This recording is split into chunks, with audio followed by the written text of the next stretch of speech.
길갈의 추억이라는 제목의 말씀으로 함께 은혜를 나누고자 합니다. 길갈의 추억. 여호수아 심층 강의 17번째 시간입니다. 자, 본문을 함께 읽도록 할게요. 첫째 날 10일에 백성이 요단에서 올라와 여리고 동쪽 경계 길갈에 진침해 여호수아가 요단에서 가져온 그 12돌을 길갈에 세우고 이스라엘 자손들에게 말하여 이르되 후일에 너희의 자손들이 그들의 아버지에게 묻기를 이 돌들은 무슨 뜻이니까 하거든 너희는 너희의 자손들에게 알게 하여 이르기를 이스라엘이 마른 땅을 밟고 이 요단을 건넜습니다. 너희 하나님 여호와께서 제가 지금 이 구절을 읽고 있는 시점에 여러분들에게는 제 기도가 끝났습니다. 그러니까 시간이 굉장히 늦게 저를 따라오고 있는 중이세요. 오늘 혹시 시간이 여러분 예배가 평소보다 한 3, 4분 좀 늦게 끝나더라도 지금 레깅이 계속 걸리고 있다는 걸 여러분들이 감안하셔서 생각을 해주시기 바랍니다. 자, 너희 하나님 여호와께서 우리 앞에 홍해를 말리시고 우리를 건너게 하신과 같았나니 이는 땅의 모든 백성에게 여호와의 손이 강하신 것을 알게 하며 너희가 너희 하나님 여호와를 항상 경외하게 하려 하심이라 하라. 여호수아 4장 19절부터 24절까지 말씀을 우리가 함께 보았습니다. 오늘은 길갈의 추억이라는 제목으로 함께 우리 말씀을 나누고 있는데요. 히브리 말로 이스라엘 자손들이 요단강을 건너서 약속의 땅에서 처음으로 진을 치고 첫 번째 밤을 보낸 곳이 길갈입니다. 자, 이 길갈이라고 하는 이 단어가 히브리 말로 굴려진다라고 하는 굴러간다 롤오버 그 길갈이라고 하는 의미가 굴러간다라는 그 의미를 가진 단어인데 물론 이 길갈은 요단강 건너편에서 이스라엘 자손들이 약속의 땅에서 첫 번째 밤을 보낸 지명입니다. 그러니까 고유명사죠. 고유명사이지만 길갈이라고 하는 이 단어가 가진 의미는 굴러진다, 굴러간다 이런 의미를 갖고 있어요. 이 굴러간다라고 하는 이 길갈이라는 이 첫 번째 유숙지의 이름이 상당히 우리 하나님께는 의도적인 그런 접근이었을 거라는 생각을 갖게 합니다. 여기 길갈에서 굴러가는 이스라엘 사람들의 등에 짊어진 무거운 죄짐과 이제까지 그 광야를 지나면서 요단강을 건너기까지 짊어지고 있었던 그 무거운 불신앙으로 말미암은 그런 여러 가지 아픔과 괴로움들이 그 등에서 굴러 떨어지는 그런 장소. 이 그림을 아주 잘 묘사해 준 것이 저 유명한 여러분들이 잘 아시는 존 버년의 철로역정이라고 하는 책을 보시면요.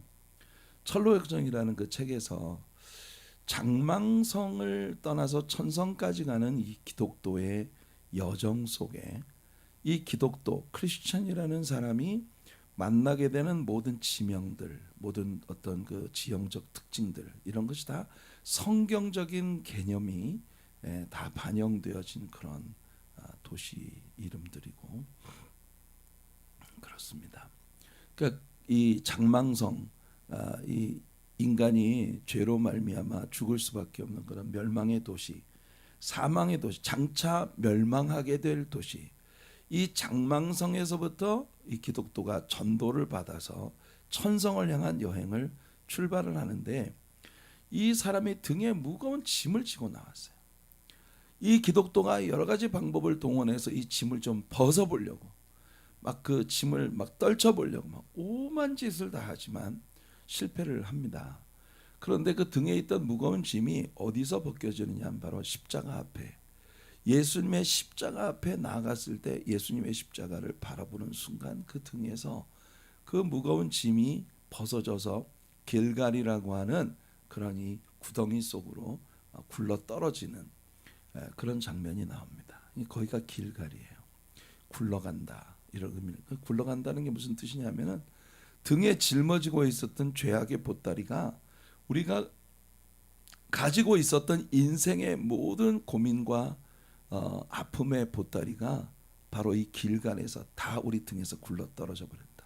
우리 이제 처음으로 장망성에서 출발을 해서 가는 모든 여정에서 처음으로 이 기독도가 비로소 자유함을 누리게 되는 그런 그 첫 번째 장소가 바로 이 길갈이다. 자, 이것이 등에 짊어지고 있었던 과거 광야 생활의 무거운 짐들을 여기서 벗어버렸다는 의미도 있지만, 또 이 길갈이라는 도시가 우리에게 주는 또 하나의 의미가 뭐냐면 이곳이 요단강을 건너온 요단강 건너편의 첫 번째 유숙지다 그 말입니다. 다시 말하면 뒤에는 요단강이 흐르고 있어서, 여러분 이 요단강을 건널 때 어떻게 건너왔습니까? 하나님께서 제사장들이 언약궤를 메고 그들의 발이 요단강 물에 들어섰을 때에 요단강 물을 갈라주셔서 벽처럼 위에서부터 흘러내려오는 요단강 물이 벽처럼 쌓이고, 그 쌓인 물이 아담 성읍이라고 하는 그런 그 성읍의 변경까지 이렇게 쌓여져서 이 사해로 들어가는 물이 뚝 끊어져 버린, 죽음의 바다라고 하는 그 물이 뚝 끊어져 버린 정말 엄청난 기적을 통해서 제사장들이 그 요단강 한복판에 서 있는 동안에 이스라엘 사람들이 모두 다 그 강을 건너갈 때까지 이 물이 참아줬단 말이에요. 그러다가 요단강을 다 건너고 난 후에 맨 마지막으로 언약궤를 맨 제사장들이 요단강에서부터 올라오자, 그때 다시 언제 그랬냐는 듯이 이 요단강 물이 다시 이렇게 합해져서, 합해진 게 아니고 위에서부터 다시 흘러내려가서 강뚜껑기까지 본래 있었던 그 자리까지 물이 찰랑찰랑하게 되는 그런 아주 엄청난 일이 벌어졌단 말이에요. 그런 엄청난 역사를 경험하며 이들이 요단강을 건너갔기 때문에 요단강을 건너서 반대편으로 가려면 또 그런 놀라운 일들이 벌어져야 하는데 하나님께서 해주셔야 한 말이죠. 그 말은 요단강을 건너왔다는 건 다시는 그 강을 임의로 건너갈 수가 없다. 그 말은 이제 드디어 배수의 진을 쳤다 그 말입니다. 다시는 뒤돌아갈 수 없는 그런 곳으로 이스라엘 사람들이 들어왔다는 걸 의미하죠. 그래서 길갈은 그들이 함부로 뒷걸음질 칠 수 없는 그런 장소에 왔다는 겁니다. 오직 앞만 향해 가야 돼요. 이제는 더 이상 광야를 지나올 때처럼 뭐 모세를 죽이고 우리 애굽으로 돌아가자, 이제 더 이상은 그런 생각 못 합니다. 더 이상 그런 생각 못 하고 이젠 그냥 앞만 보고 가야 돼요. 앞에 뭐가 있든지 내가 누구와 싸워야 하든지 그냥 앞만 향해서 가면서 싸워서 승리하여 하나님께서 언약하신 것들을 내가 얻는 그 길밖에 없어요. 그게 우리가 가야 할 길입니다. 자, 본문을 그런 관점에서 우리가 한 번 더 읽어보겠습니다. 첫째 달 10일에, 여러분 이스라엘 사람들이 첫째 달이라고 하는 건요 6월절이 왔다는 겁니다. 기억나시죠? 하나님께서 모세를 부르셔서 이 니산월 혹은 아비벌, 히브리 말로 아비브라고 하는 말은 정월, 첫 번째 달이란 말이에요. 이것이 이제 바벨론 포로 생활을 하고 돌아온 후에 바벨론식으로 바뀌어진 명칭이 니산월입니다. 그러니까 니산월 혹은 아비벌이라고 하는 것은 이제 정월 달을 이야기하는데, 정월 10일에 어린 양을 취해서 14일까지 이 어린 양을 간직하고 있다가 14일 날 저녁에 해 떨어질 때 온 식구들이 모여서 어린 양을 잡아서 그날 밤에 먹어라. 쓴 나물과 무교병과 함께 14일 저녁에 어린 양을 먹고, 그리고 15일이 되는 그 밤에 이들이 출발을 하는 겁니다. 그러니까 여러분 이스라엘의 종교력도 우리 한국 사람들의 음력처럼 이 달과 연관이 있습니다. 그래서 정월 대보름이 달이 가장 환하게 비치는 밤이에요. 그날 밤에 이스라엘 백성들이 아주 광야를 환하게 비춰주는 그런 달빛 아래에서 출발하도록 하나님이 계획하신 겁니다. 그러니까 지금 신기한 게 6월절에 이스라엘 사람들이 애굽에서 나왔는데 6월절에 약속의 땅에 들어간 겁니다. 그래서 첫째 달 10일이라고 하면 바로 어린 양을 취한 그날이죠. 그 10일에 백성이 요단에서 올라와 여리고 동쪽 경계 길갈에 진침해. 자, 이 길갈이라는 곳에 지난 금요일 새벽에 우리가 Two Monuments라는 제목의 말씀으로 함께 이야기했던 그 요단강에서 취한 그 돌들을 바로 이 첫 번째 유숙지인 이 길갈에다가 세우라고 하시는 그 요단강에서 취한. 그러니까 우리는 두 개의 머니먼트가 세워졌다는 걸 배웠습니다. 첫 번째 머니먼트는 제사장들이 언약궤를 메고 서 있었던 그 자리에 12개의 돌 무더기를 쌓도록 하셨고, 그리고 요단강 건너편으로 제사장들이 서 있었던 그 자리에서 취한 12개의 돌들을 가지고 와서 길갈에 세우고 여기에 또 하나의 머니먼트를 세우라 하는 그런 하나님의 명령이 있었던 걸 지난 금요일 날 우리가 함께 나눴죠. 바로 요단강에서 가지고 온 그 12개의 돌을 이 길갈에다 세우라는 것이 하나님 말씀입니다. 그리고 이스라엘 자손들에게 말하여 이르되 후일에 너희의 자손들이 그들의 아버지에게 묻기를.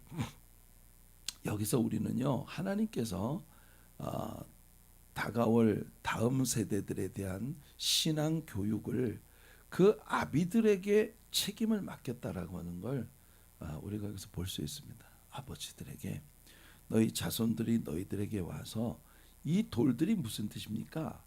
하고 물으면 이 돌들이 12개의 돌들, 길갈에 세워진 12개의 돌, 이 모누먼트가 무슨 뜻입니까? 하고 묻거든 너희는 너희의 자손들에게 알게 하여 이르기를 이스라엘이 마른 땅을 밟고 이 요단을 건넜습니다. 자, 이스라엘 사람들이 제사장들이 발에 물을 묻히는 걸 두려워하지 않고 물속으로 들어가서 언약궤를 메고 하나님이 명령하신 자리에 서 있었을 때 하나님께서 요단강물을 멈추게 하셔서 벽처럼 쌓이게 하셔서 이스라엘 자손들이 요단강을 마른 땅을 밟고 건너게 하신 것을 이 돌들이 기념하고 있다.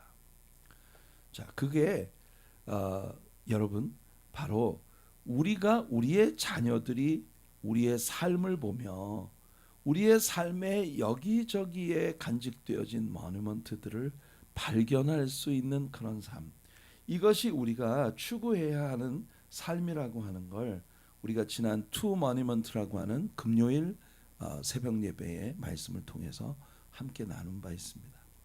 여러분, 페니 제인 크로스비의 This is my story, this is my song 이 노래처럼 여러분들을 바라보는 모든 사람들이 여러분들을 볼 때 궁금해 미칠 것 같은, 저 사람은 왜 저러지? 나는 정말 죽을 것 같은데 저 사람은 뭐가 그렇게 행복해? 어떻게 매일 이렇게 웃을 수가 있지? 어떻게 매일 행복할 수가 있지? 우리를 바라보는 사람들이 우리들에게서 바로 이 길갈의 모니먼트를 볼 수 있는 그런 은혜가 우리에게 필요하다. 그게 우리 지난 금요일 날 함께 나누었던 말씀이었습니다. 여러분들의 자녀들은 여러분들을 보면서 뭐가 제일 궁금할까요? 여러분 한번 생각해 보세요. 여러분 자녀들이 여러분의 삶을 객관적으로 바라보면서, 여러분 우리 자녀들은 굉장히 정직합니다. 우리가 어른들이 생각하는 것처럼 우리의 자녀들이 우리들을 그렇게, 우리는 어린 시절에 그렇게 배웠어요. 엄마 아버지가 하는 일은 다 옳다. 그래서 감히 쬐끄만 꼬맹이가 뭐 어른들 하는 일에 이의를 제기할 수 있어. 그게 우리 어린 시절에 우리가 어른들을 바라보는 생각이었습니다. 그죠? 그래서 우리는 그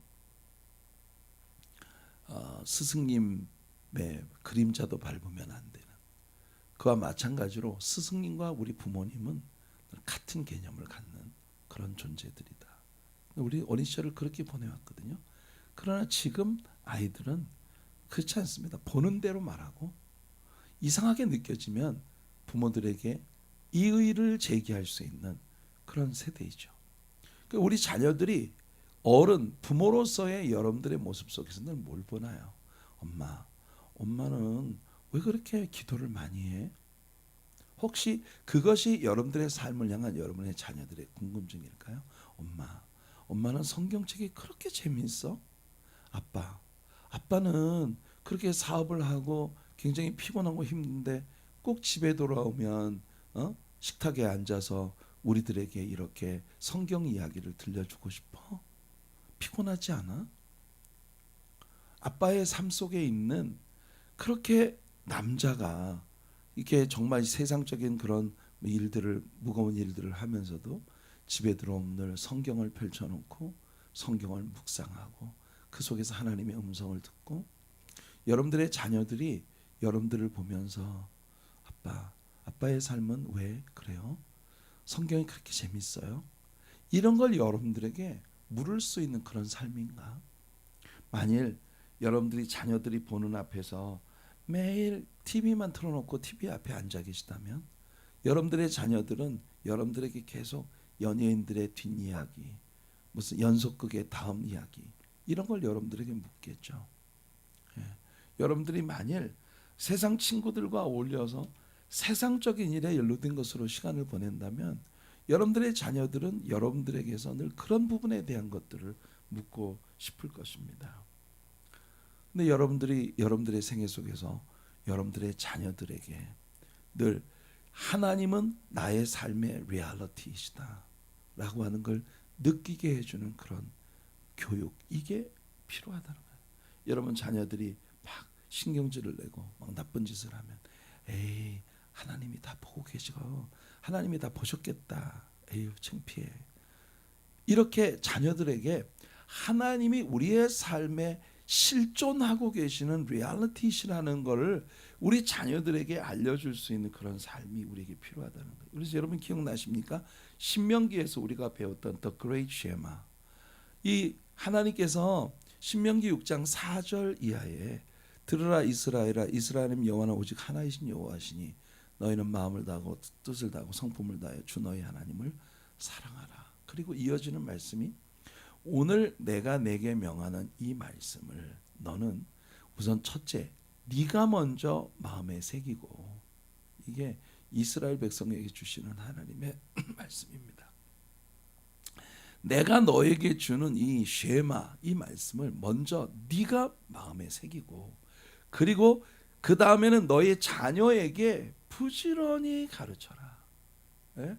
너희 자녀에게 diligently 정말 때를 얻든지 못 얻든지 네 자녀에게 가르쳐라. 보세요. 집에 앉았을 때든지 길을 갈 때든지 누워 있을 때든지 일어날 때든지 밤낮 없이 무슨 일을 하든지 너희의 자녀들의 귀에 이 말씀을 외워 들려라. 이 말씀을 강론할 것이며 하나님은요 누군가가 하나님의 말씀을 풀어서 가르치는 것을 기뻐하십니다. 이사야 선지자가 그랬잖아요. Line upon line, precept upon precept. 성경을 한 줄도 빼놓지 않고 한 줄 한 줄 그리고 그 행간에 담긴 하나님의 의미들 precept upon precept 하나님의 그 모든 개념들 아이디어들을 우리가 말씀 속에서 샅샅이 찾아서 가르치는 그 일을 하나님이 기뻐하세요. 여러분들 부모가 자녀들에게 성경 말씀을 강론하라고 말하고 있습니다. 근데 여러분들 우리가 목사님이 성도들에게 하나님 말씀을 강론해 주는 것도 별로 기뻐하지 않잖아요. 그러니까 우리가 우리의 삶에서 우리 자녀들에게 말씀을 강론하라고 하는 하나님의 이 말씀은 그냥 괜히 주신 말씀인가요? 아니지 않습니까? 하나님께서 말씀합니다.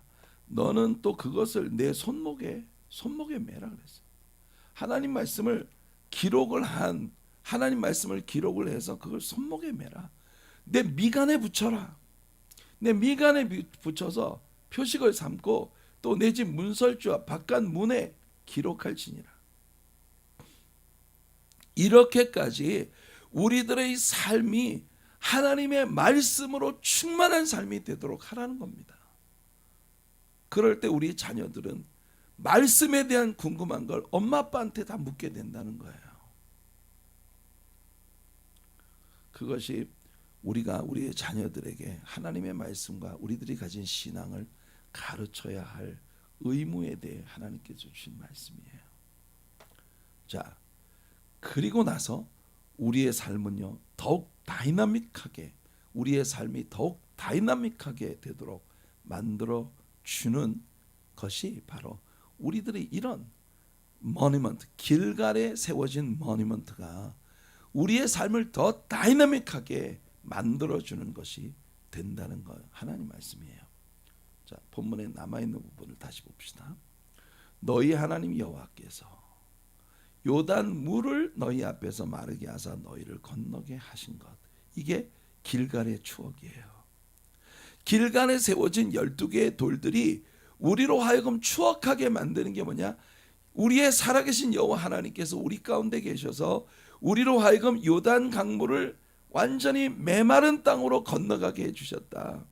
너희 하나님 여호와께서 우리 앞에 홍해를 말리시고 우리를 건너게 하신 것 같았나니, 과거에 우리 조상들이 애굽에서 나와서 홍해를 건널 때 홍해를 완전히 마른 땅같이 건너게 하셨던 그 동일하신 하나님이 동일하신 역사로 우리들을 이 요단강을 건너게 하셨다. 이걸 길갈에서 두고두고 추억할 수 있도록 모니먼트를 세우라는 겁니다. 이것은 무엇보다도 우리 자신에게 상기가 되겠죠. 내가 하나님께 받은 은혜, 내가 하나님께 받은 이 은총, 이것을 두고두고 기억하는 것이 되겠죠. 그래서 우리 자신에게 이것이 상기가 될 뿐만 아니라, 여러분, 그러니까 결과적으로 길갈의 추억이 우리들에게 주는 세 가지 의미가 있어요. 길갈의 추억이 우리에게 주는 세 가지 의미. 그 첫 번째가 뭐냐 하면, 우리의 오늘은 오직 여호와 하나님께서 우리를 이곳으로 인도하셨기에 존재하는 것이다.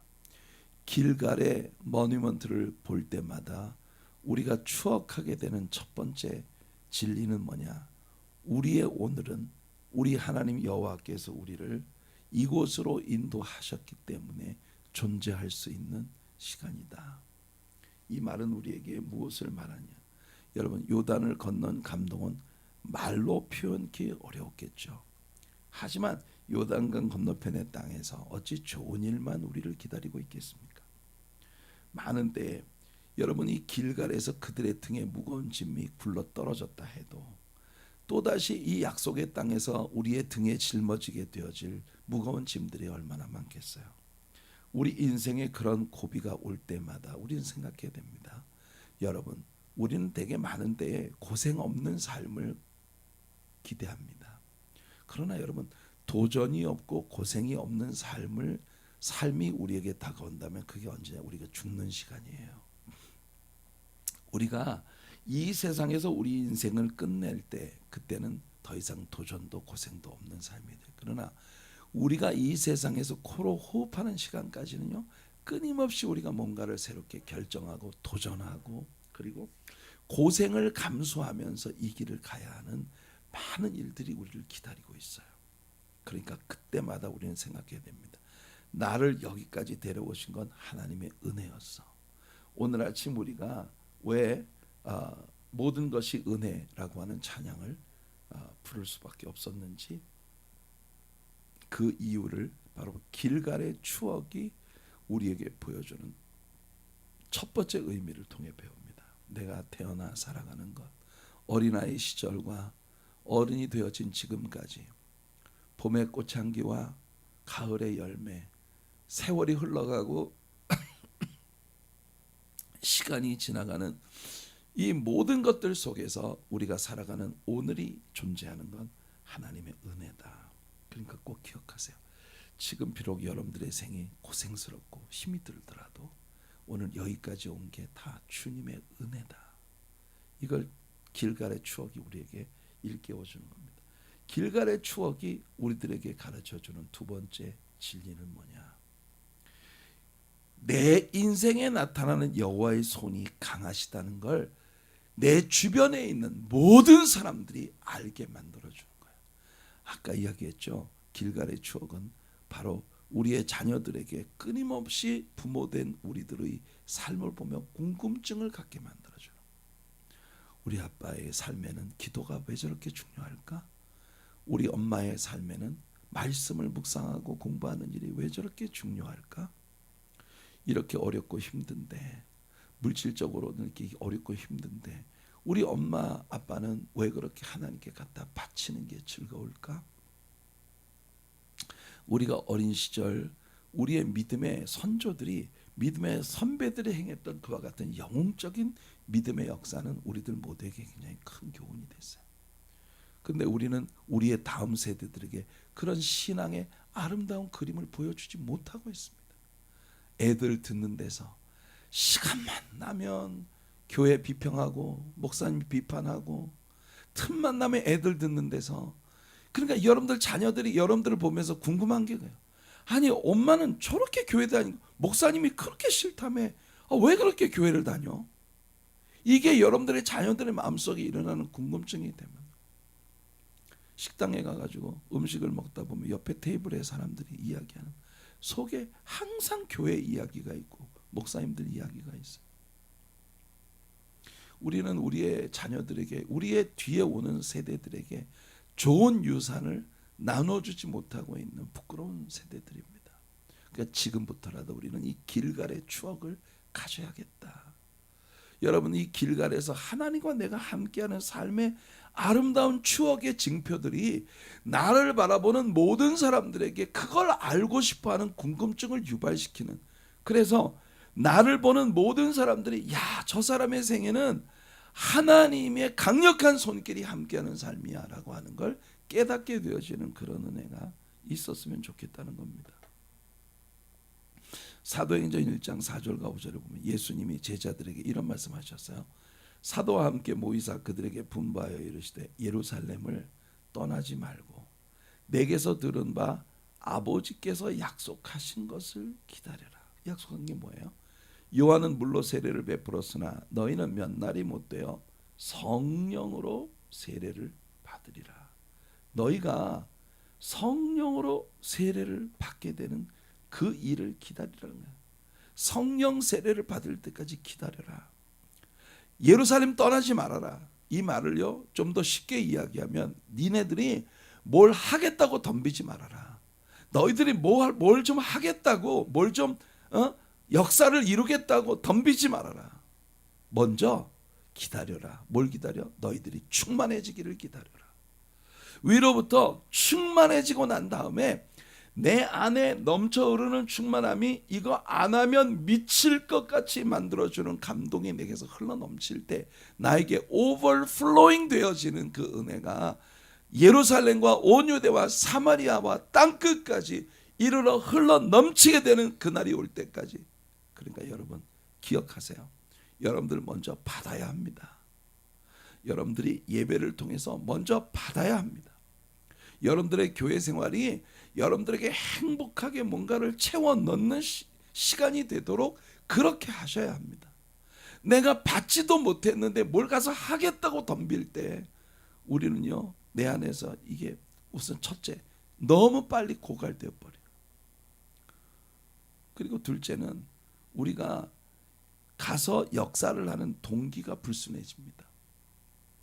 내게서 흘러 넘쳐서 사람들에게 줘야 되는데 그게 아니고 거꾸로 우리는요 사람들을 데려다가 우리 교회를 부자 되게 만들려고, 사람들 데려다가 우리가 모든 것을 넉넉하게 되게 만드는, 그게 여러분 전도의 목표가 아닙니다. 많은 사람들이 생각합니다. 우리 교회는 지금 30대 40대 아니면 20대 젊은 애들이 많이 와야 돼. 그래서 그 20대 30대 40대 젊은 세대들이 교회에 들어오지 않는 것이 다 누구 때문이다 이런 생각을 합니다. 그런데 여러분 한번 생각해 보세요. 그 지금 우리 교회에 있는 세대들이 넘치지 않으면 누가 우리를 보고 우리가 있는 곳에 오고 싶겠어요? 다른 사람들 우리를 볼 때 우리가 막 행복해야 됩니다. 그래서 여러분 우리는요 30대, 40대, 20대 그 다음 세대들을 우리 교회에 채워주시는 건 하나님의 몫이에요. 그걸 우리가 쫓아다니지 말고 먼저 우리가 행복한 신앙인이 돼야 됩니다. 그러기 위해서는 지금 우리 교회에 모이는 성도님들이 다 행복해야 돼요. 그러니까 저도 그랬어요. 우리 교회 처음 왔을 때 젊은 세대들이 좋아하는 교회를 만들어야 된다. 근데 내가 섬기는 성도님들은 점점 고령화돼 가고 있어요. 그럼 우리 성도님들이 빈곤한데, 우리 성도님들이 충만하지 못한데, 여러분 20대, 30대, 40대가 여러분들을 보면서 여러분들이 교회 다니고 싶겠냐고요. 여러분들이 교회 생활이 막 행복이 넘쳐 흐르는 모습을 볼 때 젊은 사람들이 아니 엄마 아빠 뭐 그렇게 행복하세요? 여러분의 자녀들이 여러분들을 볼 때 교회 생활이 그렇게 행복하세요? 그러면 여러분 자녀들이 여러분들을 따라오게 된다니까요. 그게 우리가 추구해야 되는 일이에요.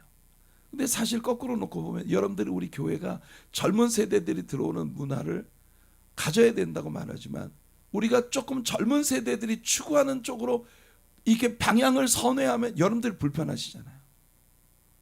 우리가 좀 젊은 세대들을 위해서 막 어떤 그런 그 청년 문화 같은 거 이런 걸 우리가 교회에 세우려고 하면 여러분들이 그거 금방 불편해하시잖아요. 그러니까 이게 앞뒤가 안 맞는 거예요. 여러분, 저는 여러분들에게 진짜 간절히 간청합니다. 먼저 여러분이 행복해지세요. 그리고 우리 교회가 우리 교회의 현실 속에서 우리가 행복해져야 됩니다. 교회 부흥은 그렇게 오는 겁니다. 우리가 먼저 행복해져야 다른 사람들이 우리를 보고 야, 저 교회 가고 싶다 이렇게 되는 거예요. 우리가 누군가를 전도하는 건 여러분 그 우리가 사람들을 데려다가 우리 교회를 채우는 게 목표가 아니라 우리에게서 흘러넘치는 은혜가 그 사람들에게도 들어가서 정말 불행하게 살고 있는 저 사람이 좀 행복해졌으면 좋겠어. 그 영혼에 대한 말할 수 없는 갈망함이 우리 안에 넘칠 때 그게 진짜 영혼을 구원하고 전도를 하고 진정한 부흥의 개념을 가진 그런 교회가 되는 거예요. 교회가 제가 이 교회 처음 부임해 왔을 때 우리가 사도행전을 공부하며 배웠어요. 교회 부흥은 우리가 시키는 게 아니고 우리의 프로그램이 시키는 게 아니다. 그거 착각하면 안 된다. 우리는 우리 자신이 열심히 성경 공부하고 초대교회가 그랬잖아요. 모일 때마다 교리적인 가르침으로 성경 열심히 배우고 기도에 힘쓰고 그리고 하나님을 찬양하고 하나님과 백성들에게 칭찬을 들으니까 그때는요 예수 믿으면 불이익을 당했어요. 그런데도 불구하고 교회가 구역구역 몰려왔잖아요.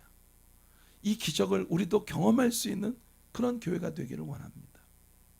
길갈의 추억이 우리들에게 주는 마지막 의미는 뭐냐 하면 우리가 하나님을 항상 경외하게 하는 것. 이게 여러분들 우리에게 나타나야 할 아주 중요한 이야기입니다. 그러니까 길갈의 추억은 세 가지 의미를 우리에게 주었어요. 우리의 오늘은 어제 하나님께서 내게 베푸신 은혜가 나를 이곳으로 인도하셨기 때문에 존재한다. 그러니까 모든 것 바울이 말한 것처럼 감사함으로 받으면 버릴 게 없다.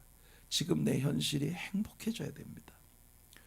여호와의 손이 강하시다는 걸 나를 바라보는 모든 사람들이 알게 되어지는 그런 생이 되어야 한다.